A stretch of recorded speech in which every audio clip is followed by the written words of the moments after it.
the truth became a myth, and the myth became truth. And I think the least offensive place that I've found to introduce the truth that became a myth is through Christmas, because Christmas is a myth, it's mythology, but it's also more of a tradition that's easily dissectable, and it's full of these virtual Easter eggs that we're looking for. I call these the Christmas mysteries. Mysteries because, Christmas is connected to elves, fairies, and gnomes, and these crazy stories in mysticism and folklore. And a lot of the time you'll see these cards with this red and white mushroom, with a snowman or with a gnome. A lot of the times with a gnome. That's very common. But you'll notice, if you'll remember back to what I was saying with the date of Christmas and the date of New Year's, that it's the same holiday. That moment in time is actually the moment of the beginning of the new sun cycle, the new cycle of light. And this card kind of reflects that.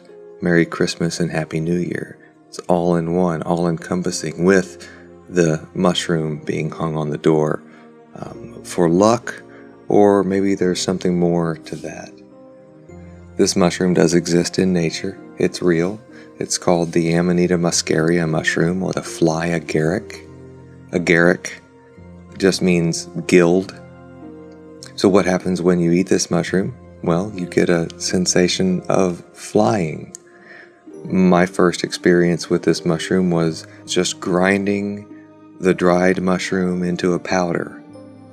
And by grinding this mushroom into a powder for, over an hour, I've used a blender and a coffee grinder, and before you know it, there's this powder in the room, and I don't know how much I breathed, but by the end of the time, I felt like I was floating.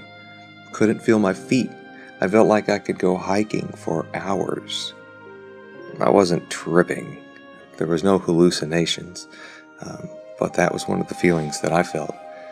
When you do eat this mushroom, it's preferred that you eat it dried, and I'll talk about that in just a minute. But some of the stages that you go through are sweating, a drunkenness, an out-of-body, full-blown psychedelic experience that some report as a near-death experience, or a death-like experience. I know you've seen this mushroom somewhere before today. As a matter of fact, I would be surprised if you haven't seen this mushroom. This mushroom has become an icon in our culture. Well, not just our culture, everywhere. I mean, maybe you've never seen this mushroom. I mean, if you're living your entire life in Malaysia or something like that, okay, maybe Malaysia was a bad example. These mushrooms, they flourish under birch, larch, cedar, pine. They have a symbiotic relationship with the roots of these trees. A symbiotic relationship, not a parasitic relationship. They feed the tree nutrients, and the trees feed them nutrients. They work together in harmony. They flourish under pine trees. And they're not always easy to get to.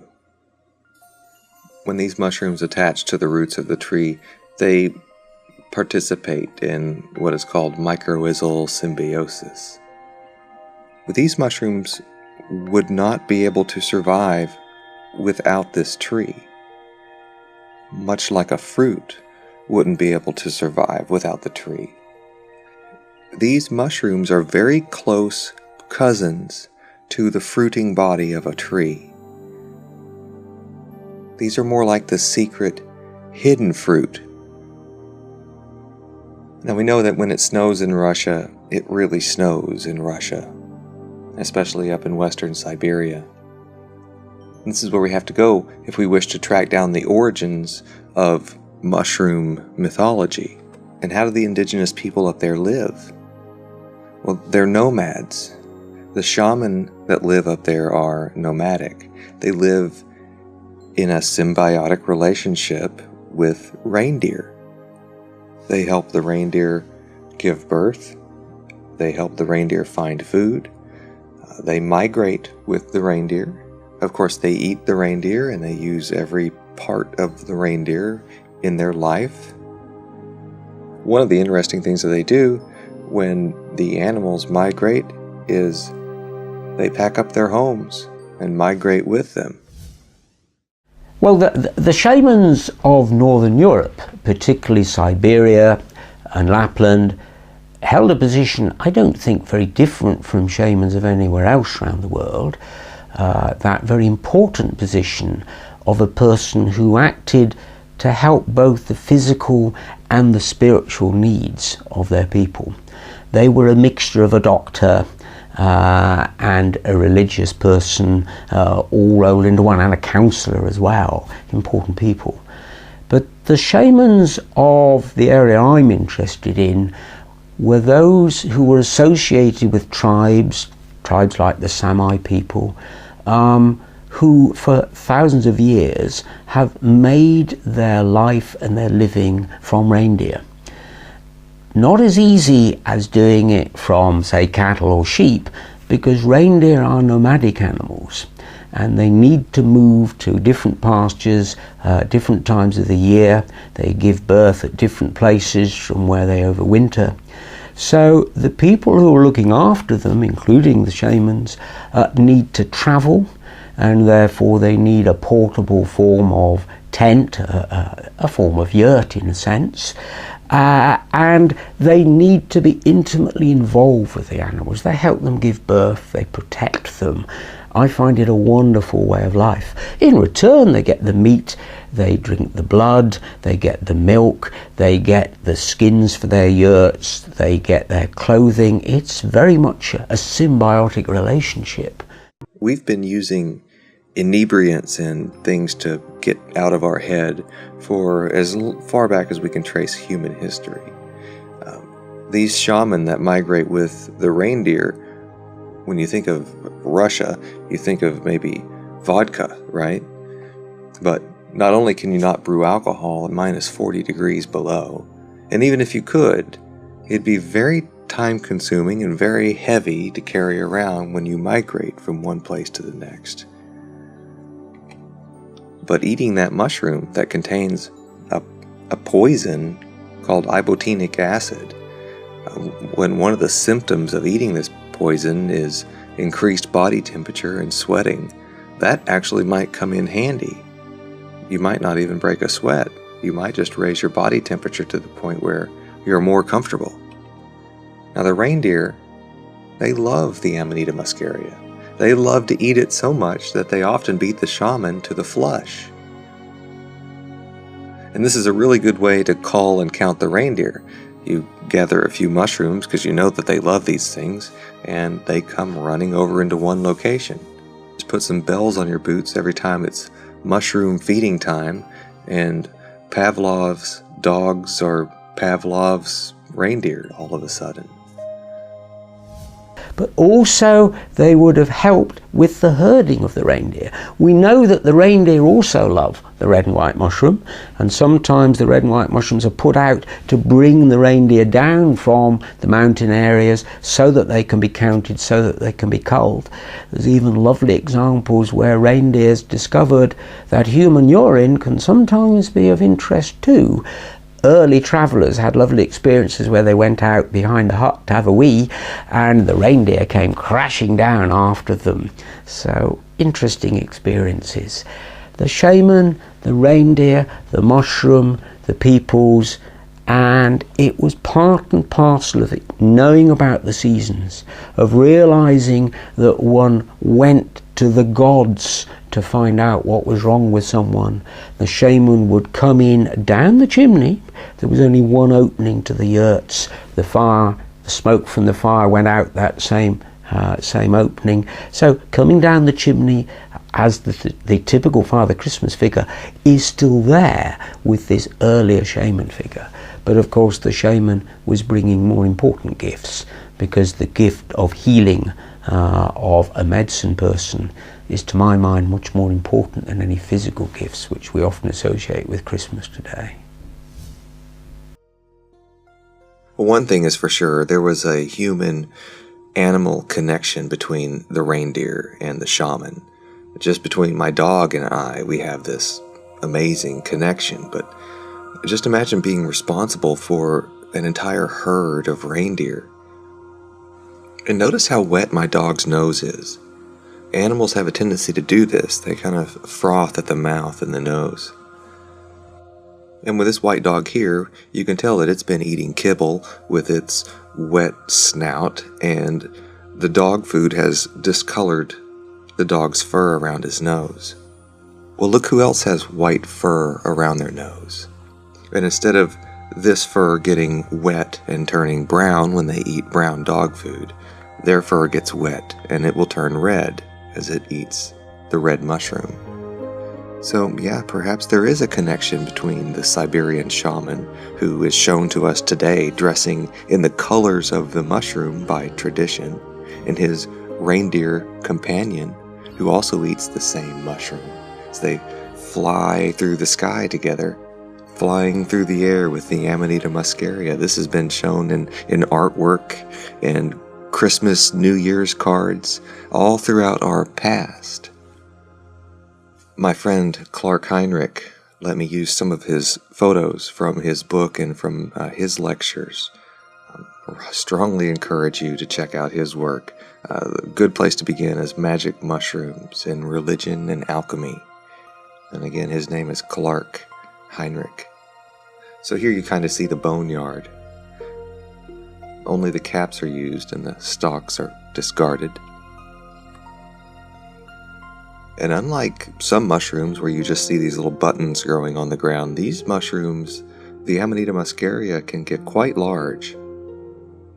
And one thing that happens when you dry these mushrooms is, well, for one, they get smaller and they get lighter because the water has evaporated out, they've dried, and they go through another process called decarboxylation.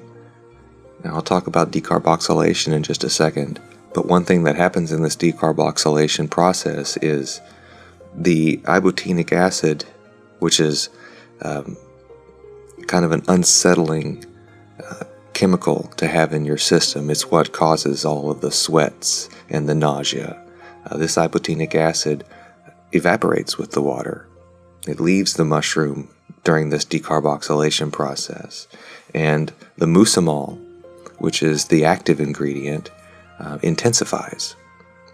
So you get a decrease in the part of the mushroom that makes you kind of sick and an increase in the part of the mushroom that is psychedelic, just by drying these things.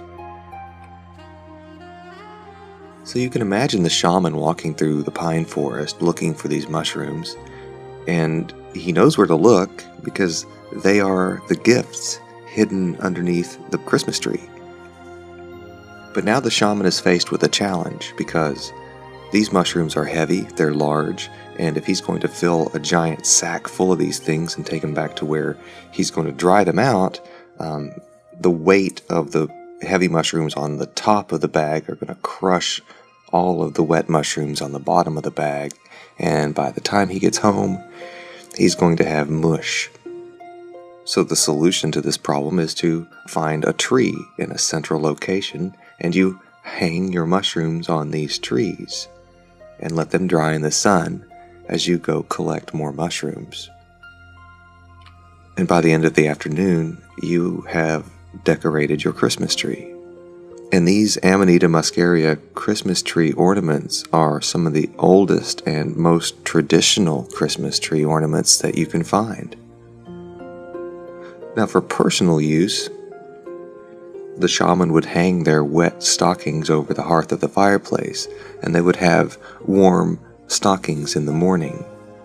And one obvious place to put a treat is inside those stockings, especially if that treat had to dry out overnight anyway. Putting mushrooms in a stocking like this and hanging them near a fireplace is a traditional way of drying these mushrooms. Now, as I mentioned before, the shamans, or the shamaness in this instance, will dress in the colors of the mushroom. They embody the mushroom. They become the mushroom. The mushroom becomes them.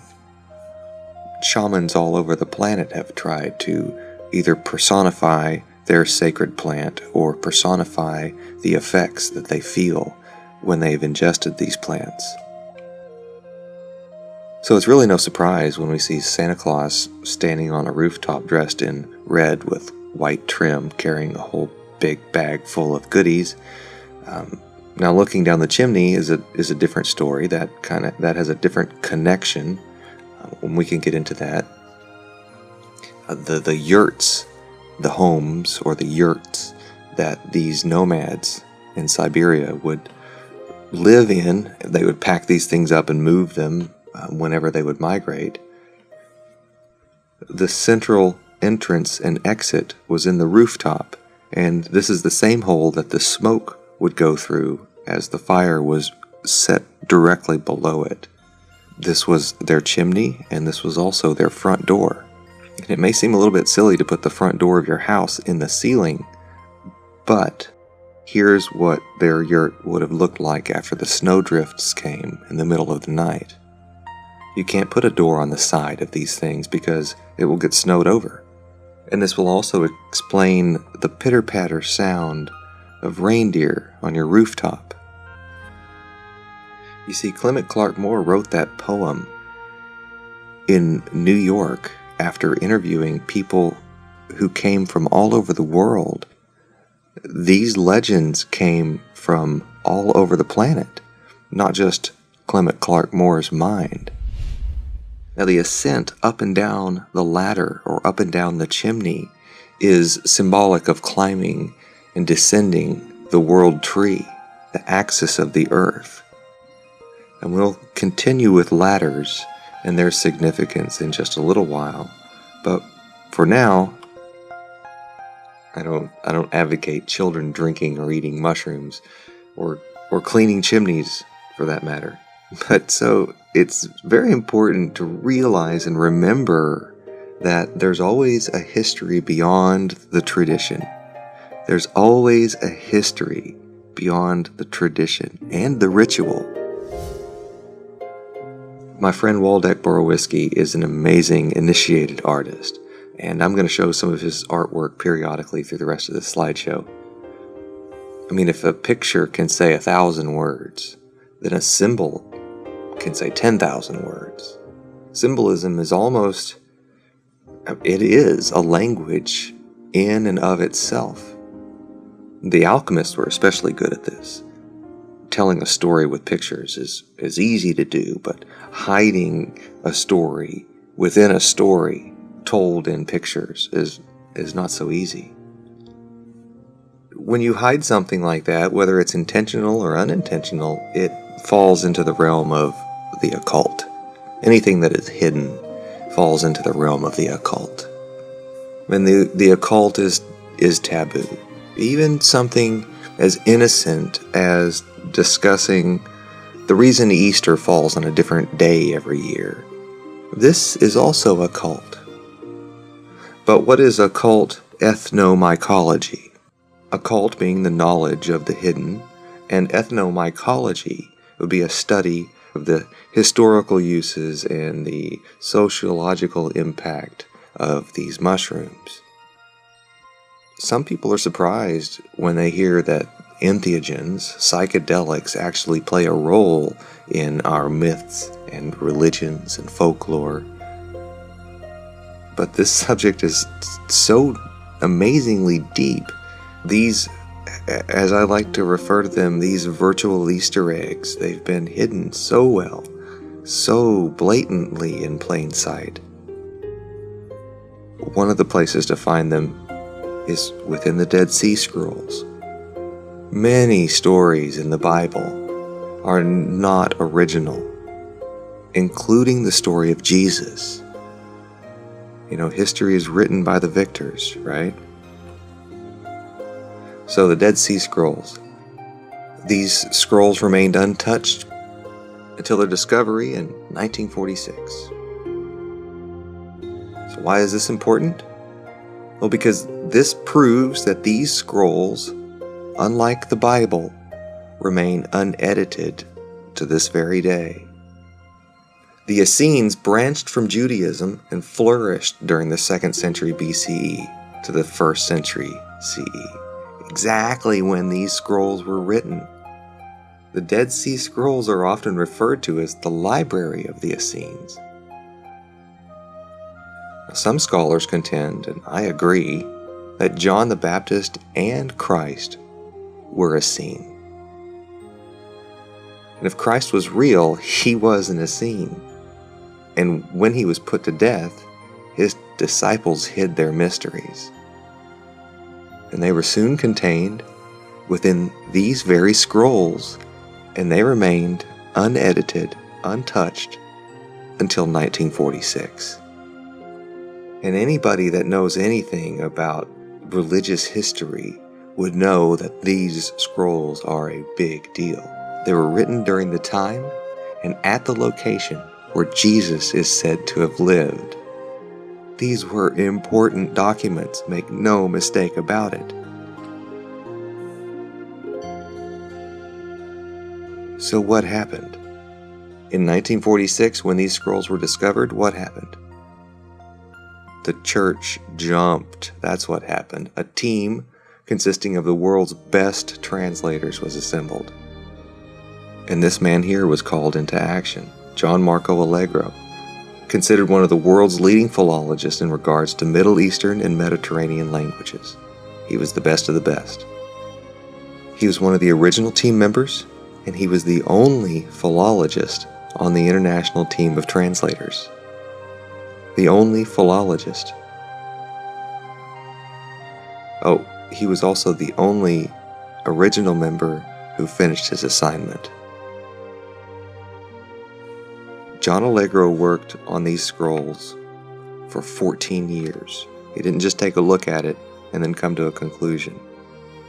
Have you ever worked on something for 14 years? If you have, you've probably become an expert in that subject.